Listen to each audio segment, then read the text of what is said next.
El hotel inacabado de la Expo de 2008 abrirá la próxima semana sus puertas como residencia de mayores bajo un concepto innovador. El Grupo Aragonés Vitalia pone en marcha un modelo que cuenta con salones y pisos para familiares y que permite distribuir a sus residentes en grupos de convivencia según afinidad personal. En las unidades de convivencia en las que van a convivir 15 personas, ellos, por afinidad personal, libremente elegirán las personas con las que quieran convivir.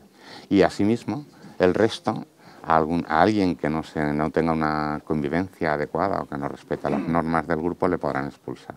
Todo el mundo vivirá en la casa o en la unidad de convivencia que quiera convivir. Decenas de familias aragonesas ya se han acercado a la jornada de puertas abiertas que realizan esta semana.